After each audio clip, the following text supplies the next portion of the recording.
Olá, amigos. Damos início nesse instante a mais um programa na Pevocom. E hoje conversamos com o terapeuta de família Marcelo Cianelli. Ele irá nos explicar, entre outras coisas, de que forma a terapia pode ajudar nas relações familiares. Marcelo, seja muito bem-vindo. Obrigado. Eu agradeço o convite de vocês e fico muito feliz de poder participar com vocês, conversando de um tema que a gente trabalha e gosta tanto de trabalhar com isso. Minha primeira pergunta é, na realidade, uma solicitação para que você se apresente aos nossos telespectadores e ouvintes da Rádio Nova Tropical. Fale sobre sua origem e sua infância. A finalidade também é que as pessoas conheçam não só o profissional, mas conheçam o ser humano, o Marcelo mesmo, na sua plenitude, na sua totalidade. Eu sou nascido em Campinas e com 9 meses de idade fui para Osasco. Eu fui morar com minha família de criação em Osasco, né? Eu tenho 44 anos, há 44 anos atrás não tinha muito essa coisa de adoção, né? Costumava dizer assim, pegou para criar, né? Então eu fui para minha família de criação, com a minha mãe, a Dona Maria, né? Que me criou até os 8 anos de idade, ali em Osasco. Dos 8 para os 9 anos de idade, eu fui morar com a minha família biológica daí, né? Eu morei 1 ano com a minha tia, em São Paulo. Depois, aos 9 anos e pouquinho, fui para Campinas morar com a minha mãe biológica, primeira vez na minha existência que morava com ela. Aí moramos em Campinas. Depois, quando tinha 10 para 11 anos, retornei para São Paulo. Retornamos para São Paulo, onde eu passei ali boa parte da minha vida, né? E eu sou casado, né, com a Litéia, e tenho um menino que chama Davi, um menino de 6 anos. Você foi criado em São Paulo, como você acabou de dizer também. Como viveu sua adolescência? Você era estudioso? Porque, né, às vezes nem sempre, né? Às vezes, quando a gente é adolescente, às vezes não dá muita... Depois que de repente se interessa pelos estudos. Né? E foi justamente o que aconteceu comigo. Bom, a minha adolescência em São Paulo foi aquela adolescência de menino, de final de anos 80, né? Anos 80 e anos 90, né? Muita rua, né? Andar de bicicleta, jogar bola na rua, andar com os amigos pela rua, né? Eu brinco com os meninos hoje, eu falo assim, eu quando tinha a idade de vocês e eu queria conversar com algum amigo meu, por incrível que pareça, eu tinha que ir na casa deles. E às vezes eles moravam a quilômetros de distância, eu não tinha telefone, eles não tinham telefone, eu ia lá e a mãe dele falava, não tá. Aí eu voltava andando, passava na casa de outro amigo, né? Então é assim, né? Era o jogo de bola da nossa rua, contra a rua de cima, contra a rua de baixo, né? Carrinho de rolemã. Então foi divertida, né? Tinha muitos amigos, né? Agora, não era bom aluno, não, né? Eu era bagunceiro, repetia de ano, né? De vez em quando gostava de frequentar uma diretoria, né? O meu gosto pela leitura e pelos estudos vieram mais tarde mesmo, né? Vieram já com as viagens que eu fazia entre Sorocaba e São Paulo e com a faculdade mesmo. Marcelo, você concorda que aquele eram os bons tempos? Porque hoje, infelizmente, não se pode sair à rua, como você dizia, andava quilômetros. Você imagine hoje, e nessa época era em São Paulo que você estava? Isso. Então, você sair na rua hoje, não só em São Paulo, mas hoje em qualquer lugar, com toda essa violência. Então a gente relembra com saudade desses tempos, porque hoje, com certeza, você não deixaria seu filho fazer aquilo que você fazia, não é verdade? Não é possível, né? Porque eu moro em Sorocaba e a minha rua, onde eu moro, é uma rua até tranquila. Mas não dá, mesmo sendo tranquila, é carro que passa o tempo todo, são pessoas estranhas que passam o tempo todo, né? E a insegurança, esse clima que a gente vive, né? A gente tem que encontrar outras maneiras, né? Não dá para confiar. De interagir, né? Essa coisa da brincadeira de rua, até em cidades menores, a família da minha esposa é de uma cidade bem pequenininha em Minas Gerais, e nas férias nós sempre gostamos de passar um tempo lá, uma cidadezinha de 4.000 habitantes. E até ali você percebe que as pessoas estão menos na rua, né? Estão mais temerosas, né? Então, já não se confia mais mesmo. Então nós estamos vivendo esse tempo de ter que buscar outros meios de interagir, né? E hoje também, até você que veio de São Paulo, as pessoas costumam dizer que às vezes a gente não conhece nem o próprio vizinho, não é verdade? Então, em quem confiar? Então isso acaba dificultando, e com os filhos, embora você tenha vivido uns tempos que não era, hoje agora houve uma inversão de valores. As pessoas de bem têm que ficar preso, e os delinquentes, os marginais estão na rua, não é verdade? De fato, é preciso tomar muito cuidado, né? A gente vem gastando muito dinheiro com segurança, né? Portão elétrico, filmadora, né? É uma instabilidade, uma dificuldade de se confiar, né? Coisas que eram possíveis há não muito tempo atrás, hoje já é difícil, né? Porque a criançada vem brincar em casa, a criançada vai brincar na casa do outro, né? As pessoas não se conhecem, não confiam umas nas outras e também não se relacionam, porque a grande dificuldade, a desconfiança também vem da falta de relacionamento. As pessoas não se conhecem, não dão oportunidade de estabelecerem vínculos, né? Como é que vai confiar em alguém com quem você não criou nenhum vínculo, você mal sabe o nome, né? É verdade mesmo. Vamos falar um pouco de quando você veio para Sorocaba. Como foi que você veio para Sorocaba? Qual foi a condição que você veio para Sorocaba? Nós morávamos em São Paulo e o meu padrasto, ele se aposentou e nós tínhamos uma chácara aqui em Araçoiaba da Serra, né? O meu contato com Sorocaba desde muito menino, desde os 10, 11 anos de idade, que a gente já vinha para a chácara aqui em Araçoiaba, e nós passávamos por Sorocaba, então já era uma cidade conhecida. Mas quando eu tinha por volta de 18, 19 anos, ele se aposentou e eles compraram um imóvel aqui em Sorocaba e ele e minha mãe decidiram vir morar em Sorocaba. Nessa época eu fiquei morando em São Paulo, estava terminando os estudos, trabalhava em São Paulo e fiquei morando numa pensão lá. E nas viagens que eu fazia para Sorocaba de final de semana, numa dessas viagens eu pensei o seguinte, falei assim, eu vou, ao invés de ir embora no domingo, eu vou embora na segunda-feira de manhã e ver se dá tempo de chegar lá no trabalho. Se der tempo, eu vou pensar na possibilidade de vir morar, então, em Sorocaba. Em definitivo. E foi o que aconteceu. Deu tempo, então, e depois de um tempo eu vim morar em Sorocaba, mas continuei trabalhando em São Paulo. E aí eu viajava todos os dias, né? E fixo em Sorocaba mesmo foi depois de terminar a faculdade de teologia. Aí eu saí da empresa onde eu trabalhava e me casei e fui pastorear aqui em Sorocaba também. Aí eu fiquei só em Sorocaba, fixo aqui em Sorocaba. Eu estou morando só aqui, né, sem essas viagens, eu estou há 14 anos. Mas você, como você dizia, embora você já tinha uma chácara aqui em Sorocaba, mas você não veio, não tinha outros conhecidos, outros parentes, aqui não tinha nada?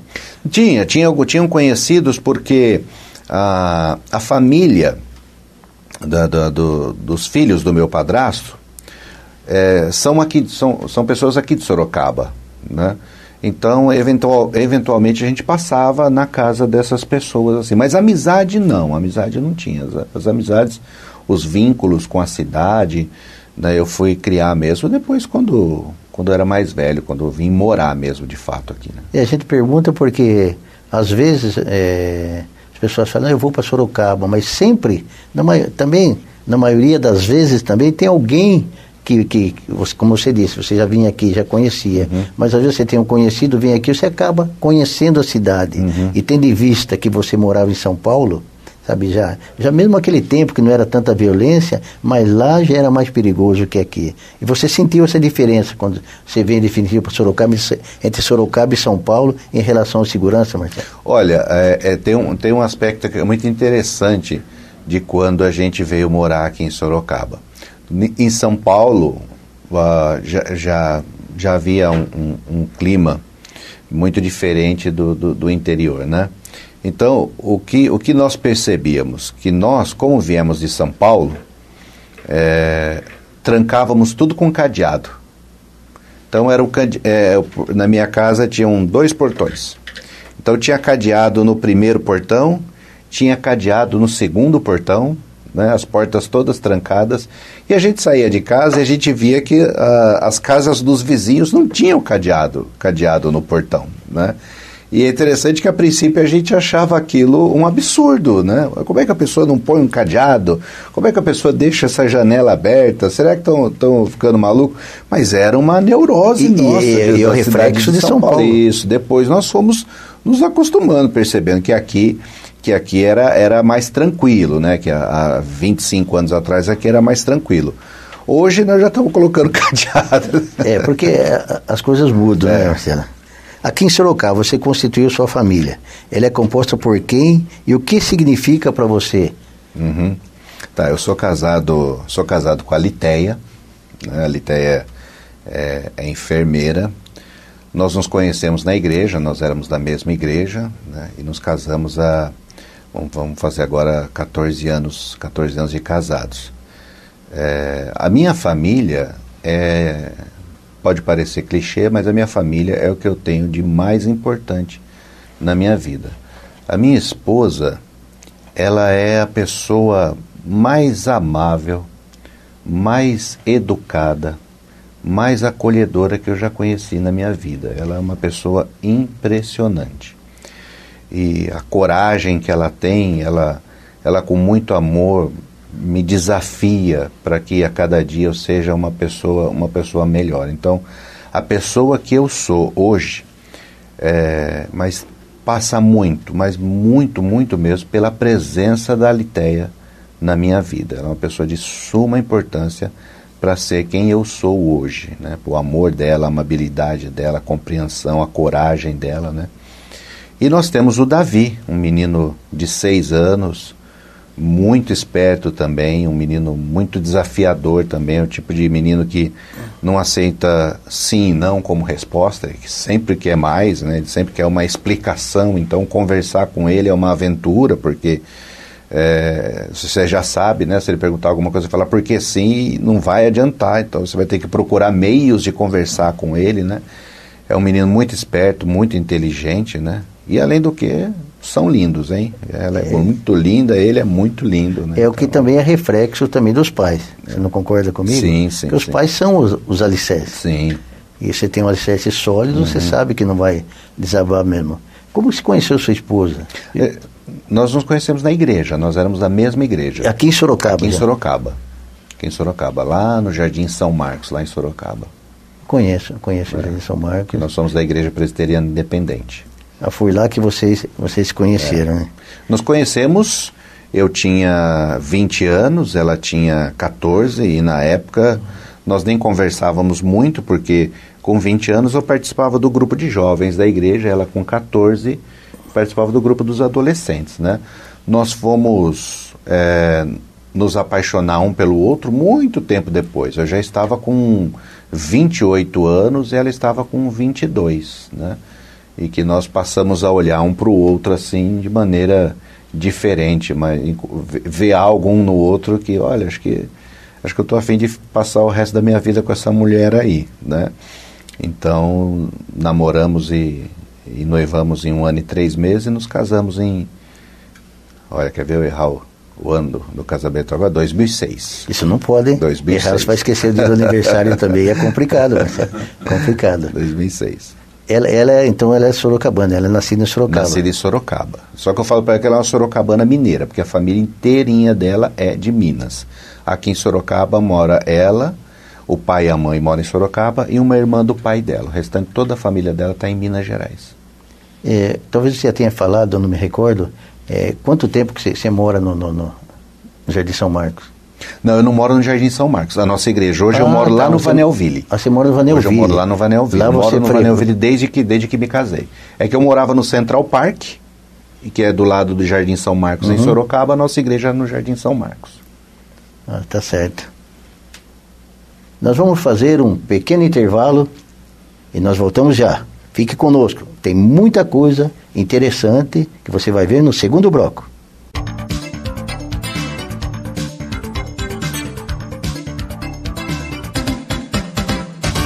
Entre os benefícios oferecidos pela Pevo aos seus associados, Há 7 anos, a associação dispõe de 6 apartamentos completos na cidade de Ilha Comprida, no litoral sul de São Paulo.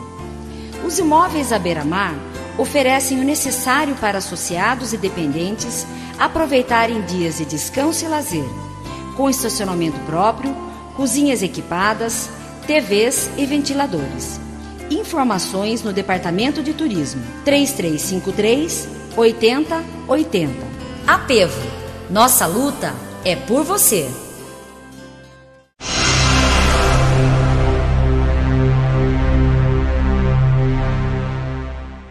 Há 4 anos, a Unidade de Saúde da Apevo vem atendendo seus associados e dependentes com qualidade e valores abaixo do mercado. Com mais de 300 metros quadrados, a moderna estrutura conta com recepção, sala de espera e 11 consultórios com atendimento nas mais diversas áreas e especialidades médicas.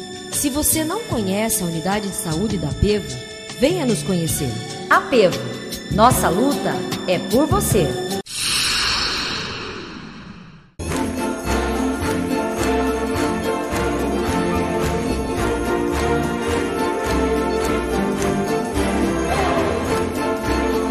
Quando diariamente compartilhamos o ambiente de trabalho com pessoas especiais como você, os anos passam rápido, pois a vida ganha mais significado e alegria. Vocês não são apenas associados, mas amigos. Agora que o Natal se aproxima e mais um ano está acabando, a atual diretoria da Apevo quer desejar que o próximo ano traga ainda muito mais felicidade, prosperidade e saúde a todos. Digam adeus ao ano velho com muita alegria e animação. E entremos no novo ano com o pé direito e muita esperança no coração. Apevo, nossa luta é por você.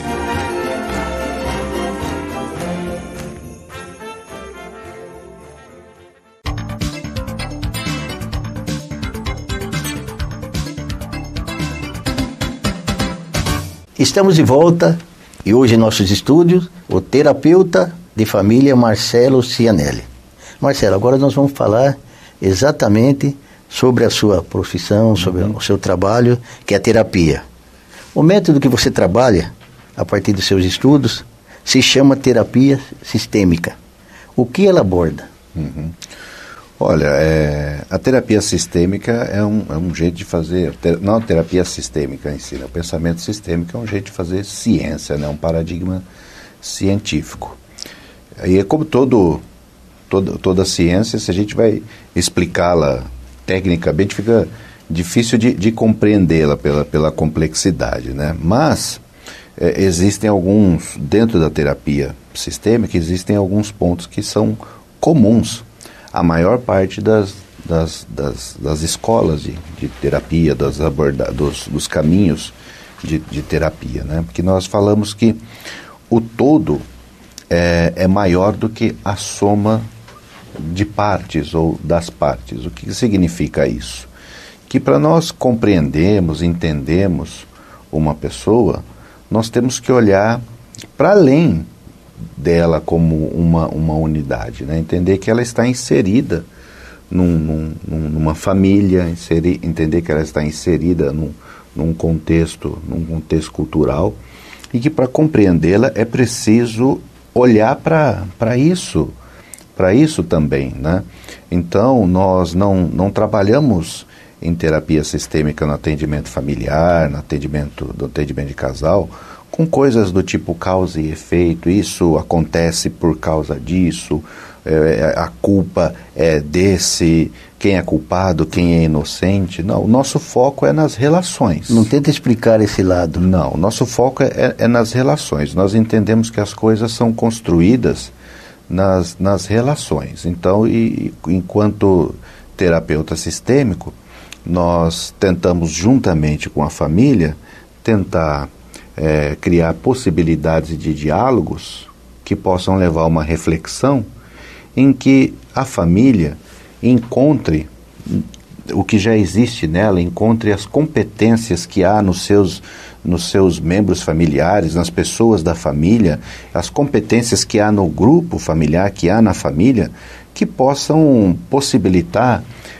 coisas novas para serem feitas, né? Sair um pouco daquelas que estão sendo tão difíceis, estão trazendo tanto incômodo, e poder fazer outras coisas que tragam saúde para a família, né? Mas a gente entende que isso se dá na conversa com a família, né? Nós não temos essa ideia de que nós consertamos alguém da família, né? Não, as coisas se dão na conversa, no diálogo, né? Então nós somos perguntadores. Por meio de perguntas, nós vamos construindo junto com a família uma reflexão, um diálogo que possa possibilitar a elas fazer novas escolhas, fazer novas coisas para trazer uma saúde para a sua relação.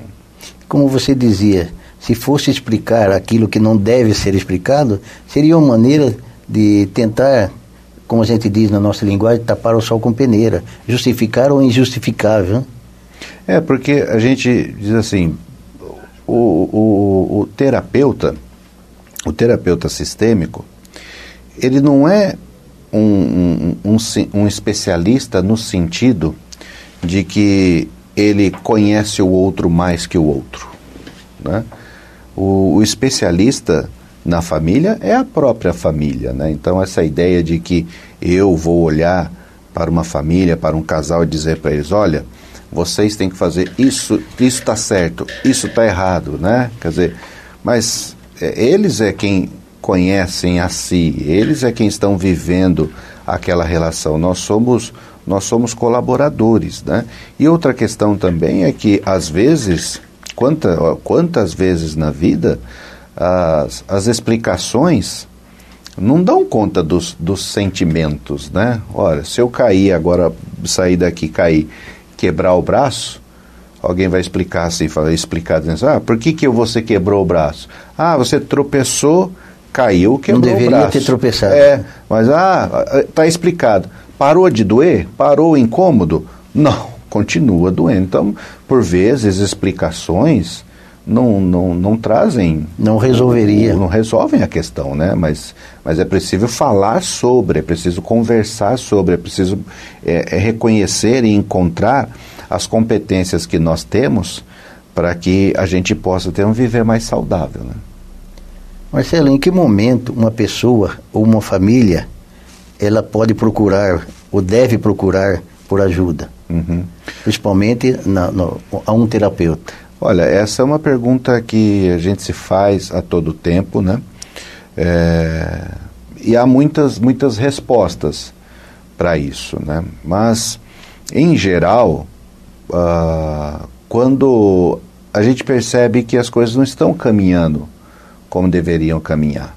Eu já ouvi pessoas dizendo assim, a pessoa deve procurar terapia quando suas dores são insuportáveis. Falei, mas eu acho que aí não é tarde, mas deveria ser antes. Nós não precisamos esperar que as nossas dificuldades, os nossos incômodos tornem-se insuportáveis, né? Eu entendo que se temos dificuldades de relacionamento, se há coisas que não estão bem, nós estamos percebendo isso, o quanto antes nós buscarmos uma colaboração, buscarmos uma ajuda, melhor né? Para que a gente possa encontrar um caminho para a solução. Seria mais o preventivo, né? Não tanto o preventivo, porque o incômodo já está acontecendo, né? Mas o quanto antes, quer dizer, se nós demorarmos muito, não estamos conseguindo dialogar, não estamos conseguindo encontrar um meio de fazer com que as coisas melhorem. Então, quer dizer, até onde nós vamos com isso? Até nós não nos suportarmos mais. E aí, será que se chegarmos a esse momento de não nos suportarmos mais e buscar ajuda, será que essa altura do campeonato, será que ajuda, qual colaboração que ajuda vai ter? Então a gente entende que se fosse antes, poderia colaborar mais, né? Ter mais possibilidades, né? Mas às vezes a gente lida com situações, em casal acontece muito isso, em que o casal procura a terapia como o último dos últimos dos recursos, né? Já vão para uma terapia querendo se separar mesmo, com um desejo muito intenso de separar, e por vezes com sentimentos uns pelos outros assim muito pesados, muito ruins, né? Quer dizer, isso dificulta o diálogo, né? Então a gente pensa assim, quanto antes, né? A gente não está conseguindo dialogar, a coisa não está bem aqui entre nós. Então se nós não conseguirmos, vamos buscar uma colaboração para ver o que é possível fazer, enquanto a gente tem esse desejo de ficar junto, né? A gente quer muito ficar junto, né?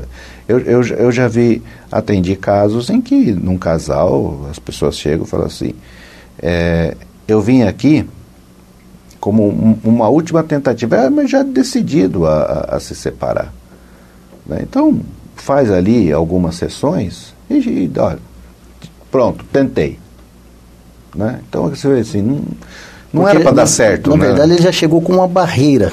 Ele não quer transpassar essa barreira. Então já chegou com uma decisão tomada, né? Marcelo, quais são hoje em dia os principais conflitos vividos em família? Você deve ter passado por N conflitos, N situações. Conta um pouco para nós a respeito disso. Os conflitos são muitos, né? É uma pluralidade gigantesca, né?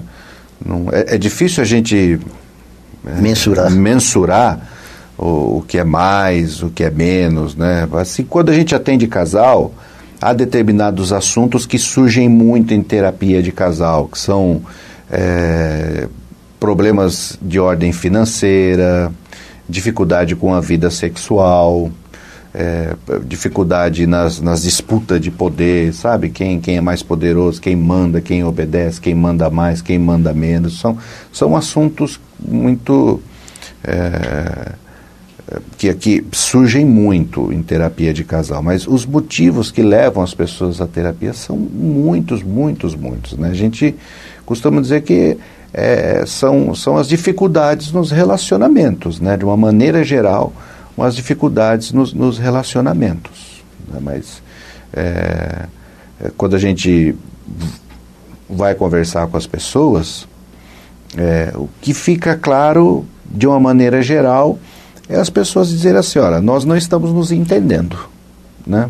Por N motivos nós não estamos nos entendendo, motivos que para alguns às vezes são tolos, para outros podem causar uma ruptura na família, no relacionamento de um casal, né? Então, o que é grave para um, às vezes não é grave para o outro, né? Então, a gente respeita toda e qualquer demanda, né? Porque se é importante para aquela família, se é importante para aquele casal, então de verdade é importante, né? Deve ser tratado como um assunto muito, muito importante.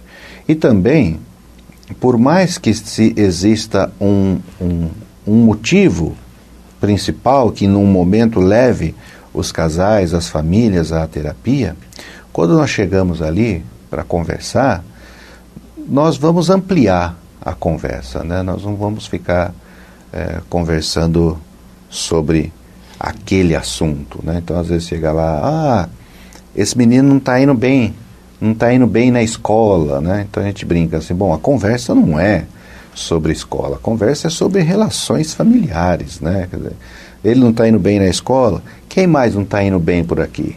Né? Então, quando você vai ampliando... Até para deixá-lo mais à vontade. Né, para tirar o foco dele, né? Porque senão fica ali, né? Agora vamos ensiná-lo a ir bem na escola. Com aquela tensão, acaba atrapalhando o entendimento. Quando você amplia, então, olha, é um que não está indo bem na escola, então, e outro que não está indo bem no trabalho. Né? Quando nós conversamos com as pessoas, a gente sempre, eventualmente não, quase sempre pergunta, né? Olha, como é que nós vamos aproveitar esse tempo aqui, né? Então, às vezes alguém fala assim, nós estamos aqui por causa do meu irmão, e o outro diz assim, não, nós estamos aqui por causa da mãe, O outro, não, estão aqui por causa do pai. Então, estão aqui por conta da família, né? Então, às vezes pode ter um assunto que os leva até a terapia, mas ali na terapia nós vamos conversar sobre as relações familiares, né? Então, você estava falando da família, mas qual a diferença em cuidar da família ou apenas do indivíduo em terapia? Uhum. Bom, a terapia... Se bem que quando você começa, como você falou, tem que ser com a família, mas depois sim, com certeza, seria do indivíduo, é isso que nós precisamos saber. Uhum. Existem muitas abordagens terapêuticas, né? Muitas escolas de terapia, né? Muitos profissionais no mundo da terapia. E há os que tratam do indivíduo, né? Tratam da pessoa. Porque também há conflitos que são familiares. E há conflitos que as pessoas entendem que são delas, né? Que é uma coisa dela, para ela lidar com ela mesma. Então, a terapia individual, em geral, vai ter esse olhar para a pessoa, né?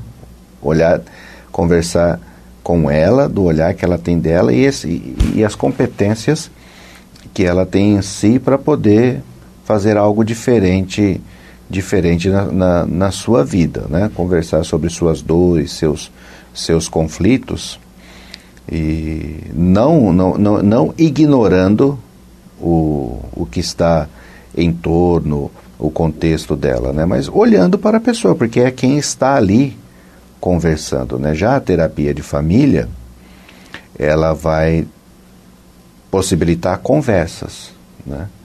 Então, na abordagem sistêmica, a gente procura fazer com que todos conversem. Vamos fazendo perguntas para que todos possam conversar, todos possam se ouvir, todos possam se enxergar, né? E se sintam inseridos nesse contexto.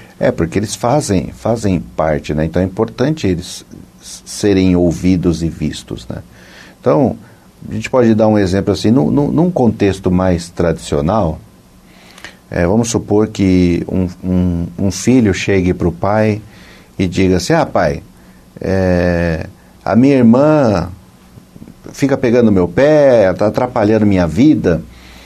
Então, às vezes, num contexto tradicional, causa e efeito, pode ser que o pai diga assim: não, eu vou conversar com a sua irmã.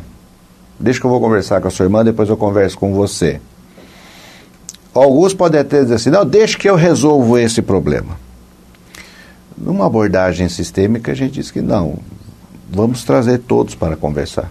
Vamos trazer o pai para conversar, trazer o filho para conversar, trazer a irmã para conversar, trazer a mãe para conversar, para que todos possam falar, todos possam se ouvir e possam juntos encontrar competências para solucionar aquela questão, para resolver aquela questão, né? Na verdade, deixa de depender só do terapeuta, quer dizer, a própria família tem que sentir a necessidade que elas têm que mudar. Alguma coisa tem que ser mudado. Se eu estou errado, eu vou mudar para que tudo dê certo, tudo se encaixe. Na realidade, o terapeuta ele é um colaborador, né? Por vezes as pessoas nos procuram querendo que a gente dê uma receita para elas, né? É pergunta que às vezes as pessoas fazem para mim em terapia. Não, eu quero que você me diga o que é que eu tenho que fazer. Diz aqui o que a gente tem que fazer, né? Mas o terapeuta não é alguém que vai dizer para as pessoas: não, faça isso, isso e isso, né? Ele vai provocar conversas, vai provocar reflexões, para que as próprias pessoas, para que a própria família, para que o próprio casal, eles encontrem um caminho, eles encontrem uma possibilidade, eles enxerguem aquelas competências que eles têm, só que eles não estão conseguindo ver, para poder promover essa mudança, né? O terapeuta é o colaborador, ele é um co-construtor, mas ele não vai construir. Ele não tem varinha mágica. Não, você não conseguiu varinha mágica até agora. Não, hipótese alguma. Nós vamos fazer mais um pequeno intervalo, mas nós voltamos já. Não perca, o terceiro bloco vai estar mais interessante ainda.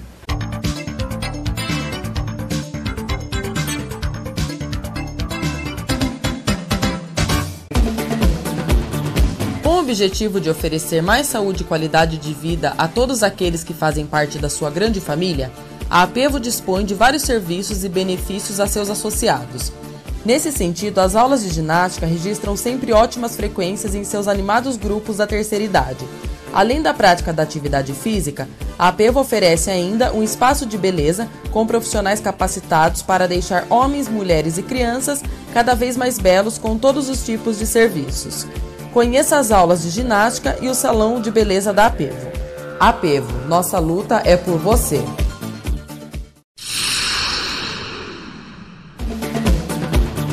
Com o objetivo de oferecer mais saúde e qualidade de vida a todos aqueles que fazem parte da sua grande família, a Apevo dispõe de vários serviços e benefícios a seus associados. Nesse sentido, as aulas de ginástica registram sempre ótimas frequências em seus animados grupos da terceira idade. A Apevo oferece ainda um espaço de beleza com profissionais capacitados para deixar homens, mulheres e crianças cada vez mais belos com todos os tipos de serviços. Apevo, nossa luta é por você.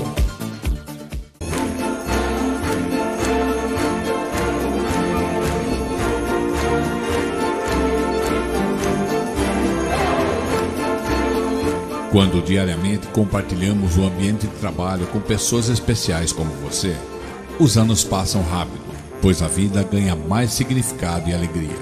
Vocês não são apenas associados, mas amigos.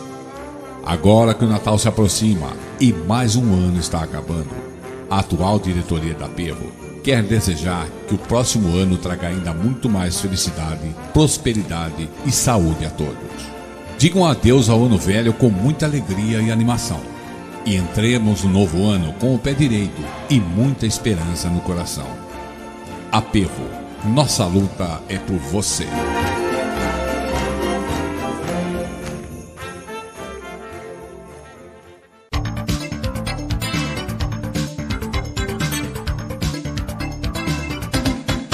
Estamos de volta com o terapeuta de família Marcelo Cianelli. Na sua experiência, Marcelo, você sente que as pessoas estão preparadas para dar continuidade ao atendimento terapêutico? Porque às vezes as pessoas vão lá e depois não querem voltar. Por isso que talvez seja também importante a primeira sessão que se fala, né? Estar com a família.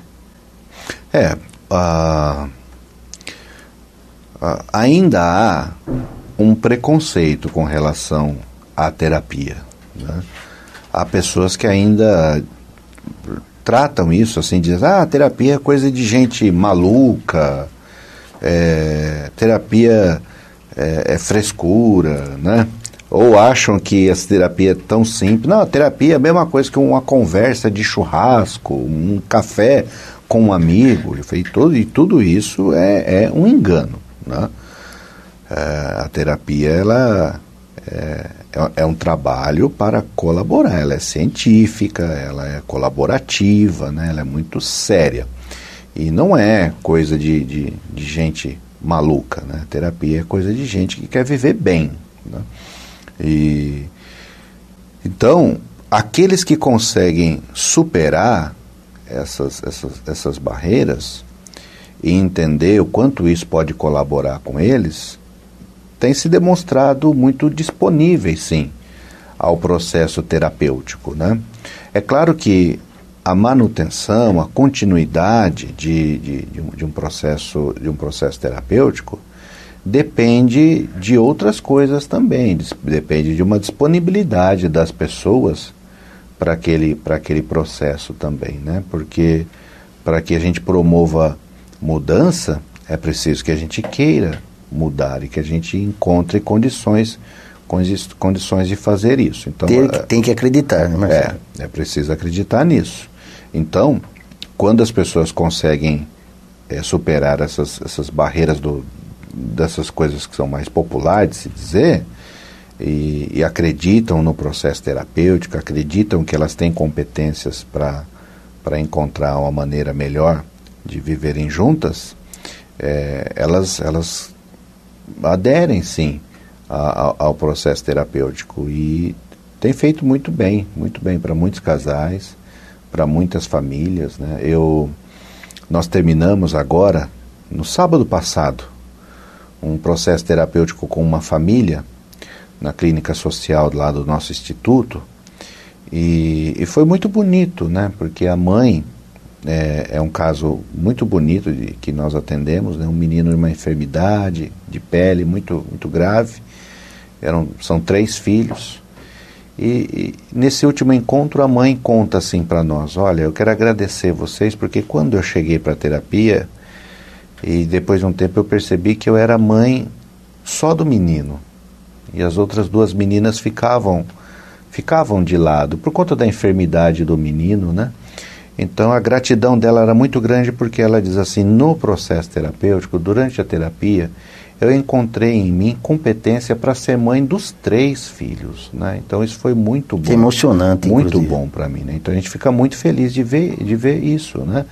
Quer dizer, uma mãe que no momento não conseguia encontrar nela condições para cuidar dos 3 filhos, porque achava que não tinha essa competência, e o processo terapêutico poder colaborar com ela, e ela encontrar essa competência, claro, com toda a colaboração, não é possível, né, mas poder encontrar isso, né? Então a gente fica muito feliz quando a gente vê coisas assim acontecerem, e nos faz acreditar cada vez mais de que o quanto isso é importante, né, e quanto de fato nós podemos sim colaborar com a vida das pessoas. Eu acho que isso se deve também, Marcelo, como você disse no início, todos estavam reunidos, é isso? Inclusive os filhos, que a mãe não dava tanta atenção, eles estavam reunidos. Como se fala reunir em família, os irmãos, os demais, os filhos, por exemplo, estão todos participando, é isso? Nesse caso era uma mãe com 3 filhos, né? Os pais não participaram, né? Porque um pai de 2 meninos está muito distante, geograficamente, nem mora em Sorocaba, mora em outro estado, e o pai de uma das meninas tem uma proximidade que é eventual, né? Então, essa família que nós atendemos era composta de uma mãe e 3 filhos. Um caso que, até por curiosidade, acontece depois de algumas sessões, as pessoas desistirem por algum motivo, mas... Acontece sim. Por muitos motivos também, tá? Por não acreditarem, por vezes, porque elas naquele momento não estão conseguindo conversar sobre determinados assuntos, né? Porque a terapia, ela vai muito além de aqui nós estamos fazendo um bate-papo. Sim. Né? A terapia, ela vai além, porque de alguma maneira a terapia precisa provocar uma reflexão. Ela precisa ir além de um bate-papo comum, né? Por isso que a gente fala assim, não é tomar um café, né? É preciso saber aquilo que está sendo feito. O terapeuta, ele precisa, com todo amor e respeito à família, mas ele também precisa ser provocativo no sentido de despertar reflexões. Só que há momentos na vida em que nós estamos disponíveis para conversar sobre determinados assuntos, e em outros momentos não estamos tão disponíveis para conversar sobre determinados assuntos. Então a gente costuma dizer que às vezes a família não dá conta mesmo de conversar sobre determinados temas naquele momento, né? Então às vezes famílias, casais interrompem esse processo terapêutico por não estar dando conta para elas. Não está conseguindo acompanhar. Não, elas não conseguem conversar sobre o assunto, né? Sobre os seus assuntos, né? Então elas interrompem. É interessante que nós estávamos conversando um dia desse nos nossos grupos de estudos, uma família que um colega atendeu e que num primeiro momento interrompeu a terapia, porque eles não davam conta mesmo de conversar sobre as dores, sobre os seus incômodos, sobre as suas dificuldades, e o procuraram novamente 7 anos depois. 7 anos depois. E depois de 7 anos voltaram e aconteceu. Mas com outra mentalidade. Aconteceu. Voltaram, aí já voltaram disponíveis para as conversas, né? Então, num momento, não dava para eles terem aquelas conversas, eles não conseguiam. Depois de algum tempo eles conseguiam e voltaram e a terapia colaborou muito com a vida deles. Eu acho que isso tem a ver também, Marcelo, gostaria que você respondesse se eu estiver errado. Normalmente, ou até a grande maioria, eles procuram terapeuta sempre por indicação. Ou simplesmente aparece. Como é que surge os clientes nesse caso? Ou pacientes, não sei como. Geralmente por indicação, né? De outros terapeutas, de pessoas que já fizeram terapia. Só que assim, é muito importante ter uma questão que a gente fala, que é a questão da demanda, né? Um dia eu estava na clínica e havia terminado a sessão com um casal e eu estava sentado na minha mesa e, sem aviso prévio, uma senhora entrou na minha sala. Ah, você é o Marcelo, terapeuta de casal? Sou. Posso conversar com você? Não era uma cliente minha. Mas eu tinha ali meia hora. Falei, senta.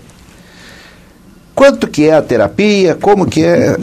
Eu falei, peraí, vamos nos organizar. Né? Eu me chamo Marcelo, a senhora já sabe meu nome, né? Eu quero saber o nome da senhora.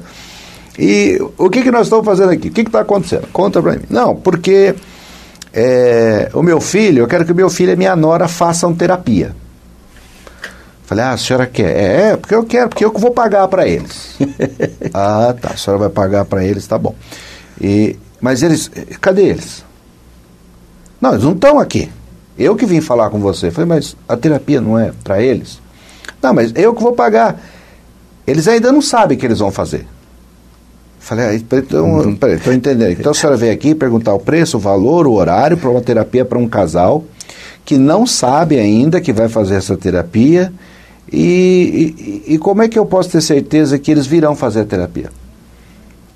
Não, porque eu vou mandar eles virem. É uma imposição, né?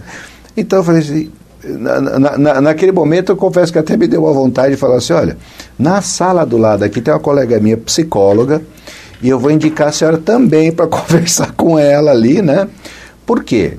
Porque a demanda precisa ser do casal. Eu entendo até que às vezes a gente quer muito ajudar. Às vezes eu vejo casais de amigos, falo, puxa vida, se eles estivessem fazendo terapia lá com o meu amigo Marcos, com o meu amigo Fábio, com a minha amiga Daniele, poderia colaborar tanto com a vida deles. Mas isso tem que ser uma demanda deles, não posso eu chegar e falar assim, olha, está aqui, ó, vão lá fazer terapia. Precisa ser uma demanda desse casal. Poderia colaborar com eles, mas eles não têm o desejo, não têm a necessidade, não têm a demanda naquele momento, né? Então, é preciso sempre haver a demanda de quem vai fazer. Nós, na Clínica Social do Instituto Sistemas Humanos, atendemos famílias que são indicadas por algumas instituições. E, às vezes, o que nós ouvimos das famílias, né? Que elas estão lá porque alguma instituição mandou, né? Que não era um desejo da família, não era uma demanda da família, mas alguma instituição mandou eles serem atendidos lá, né? Então, nesse caso é muito difícil mesmo das pessoas aderirem à terapia, porque não era uma demanda delas, né? Agora, quando as pessoas têm a demanda, olha, nós entendemos que nós precisamos e pode colaborar conosco, aí é uma possibilidade muito boa das coisas acontecerem. Muito bem. Além de terapeuta, você também é pastor e professor. Como que você consegue conciliar essas funções? Uhum. Bom, como pensador sistêmico, também sou um ser, né? Um homem completo também, né? Então, eu sou quem? Eu sou o Marcelo, que pertenço a uma família e essa minha família tem suas crenças, tem os seus valores, tem o seu jeito de viver, né? É nessa família que eu sou ator e autor, né? Porque da mesma maneira que sou influenciado por ela, também a influencio. Então isso vai compondo a minha pessoa, vai compondo quem eu sou. Também sou um teólogo, né? Sou pastor, Sou da Igreja Presbiteriana Independente do Brasil, então nós somos de pensamento calvinista, uma igreja reformada de pensamento calvinista. Sou um terapeuta sistêmico e eu acredito no pensamento sistêmico não apenas como uma abordagem terapêutica, eu acredito como uma maneira de enxergar a própria vida mesmo, né? Então, esse sou eu, mas exerço atividades que exigem uma atuação de mim. Então, por exemplo, em terapia, o que eu preciso oferecer para quem faz terapia comigo? Bom, preciso oferecer a ela tempo, eu preciso oferecer a ela a minha audição, eu preciso ouvi-la com respeito. Mas eu não posso tomar decisão por elas, nem orientá-las a que caminho elas devem seguir, porque essa é uma decisão delas. Como terapeuta, eu vou tentar provocar reflexões para que elas possam seguir seus caminhos. Um pastor também tem que oferecer tempo para as suas ovelhas, também tem que estar disposto a ouvi-las. Mas, por outro lado, já como pastor, na atuação do pastor, eu tenho a obrigação de orientar essas pessoas segundo os nossos dogmas de fé, segundo as nossas crenças, segundo tudo aquilo que a gente acredita na vida religiosa, né? Eu atuo também, tenho um projeto com mais 2 amigos, né, o Marcos Cavana e o Fábio Pedroso, que também são terapeutas, em que a gente atua em treinamento de equipe, treinando equipes de trabalho, tendo uma visão sistêmica, né? E também sou professor lá no Instituto Sistemas Humanos, né, que tem um curso de formação de terapeutas. Então, quem participa de tudo isso é o Marcelo. Então, eu entendo que o que muda é a atuação.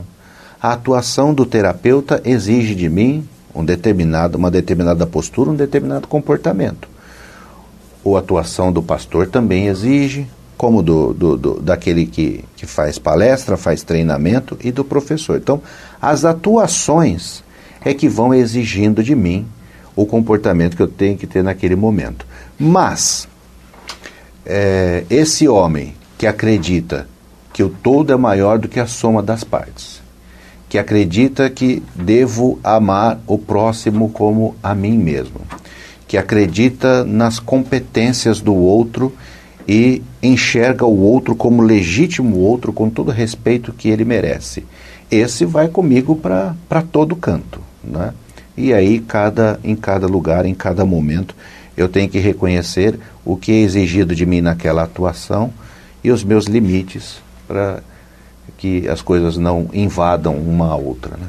Marcelo, existem muitas pessoas que estão nos assistindo, estão ouvindo pela Rádio Nova Tropical, que eles sofrem nesse momento, até por não ter tido até agora conhecimento, e em diversas situações, né? Como procurar ajuda? Uhum. Bom, elas podem procurar ajuda de um terapeuta, né? Eu atendo em clínica, né? Atendo casal, atendo família em clínica, né? Na abordagem sistêmica. Conheço outros terapeutas muito bons também a quem eu indico, né? E nós temos também aqui em Sorocaba, lá em Sorocaba, no São Votorantim, né? Lá em Sorocaba, o Instituto Sistemas Humanos, que tem um curso na formação de terapia de casal em família. Inclusive agora em março nós estamos começando uma nova turma. Lá nós temos clínica social, onde as pessoas podem ser atendidas, e também as pessoas são atendidas no curso dos terapeutas. As pessoas podem procurar, fica lá na rua Gustavo Teixeira, número 274. As pessoas podem procurar os sistemas humanos. Há uma fila, né, porque a demanda é grande também, mas de alguma maneira nós tentamos colaborar e as pessoas podem ser atendidas lá. E também as pessoas podem procurar a mim enquanto terapeuta, e se eu não tiver a possibilidade de atender por algum motivo, posso indicar alguns terapeutas muito bons que eu conheço também. Você também tem algum e-mail ou pelo WhatsApp, se alguém tiver alguma dúvida antes de procurá-lo, que você possa estar respondendo também, Marcelo? Tenho, posso passar. Por favor. O número aqui. Deixa. O meu WhatsApp é 15, né? 15, é 98802 5683. Então, pode conversar comigo, posso passar as informações tanto com relação a quem quer fazer terapia, se alguém tiver o interesse também de fazer parte da nossa turma que vai começar agora em março de formação de terapeutas, eu também posso passar as informações também. Ok. Marcelo, eu gostaria de agradecer a sua presença e dizer que esse nosso bate-papo foi muito bom, muito esclarecedor. E às vezes nós costumamos dizer que, como nós temos 3 blocos, acaba se tornando pouco pelo assunto, que todos os nossos assuntos são esclarecedores, é estar levando conhecimento aos nossos telespectadores, aos nossos ouvintes. Então, tenho que agradecer por ter aceito o nosso convite e estar aqui conosco. Muito obrigado por estar aqui conosco. Suas considerações finais. Olha, eu agradeço também o convite de estar com vocês aqui, né? Fiquei muito feliz por esse convite, né? E por poder participar, da gente poder também conversar um pouco sobre a prática terapêutica que é tão importante para colaborar na promoção da saúde, né? E também lisonjeado também por ser visto como vocês, como alguém que poderia colaborar com um assunto como esse. Muito obrigado mesmo pelo convite. Nós que agradecemos. E por esse bate-papo. Muito obrigado. Amigos, esperamos que vocês tenham gostado. Fique com Deus e até o próximo programa. Muito obrigado, Marcelo. Obrigado.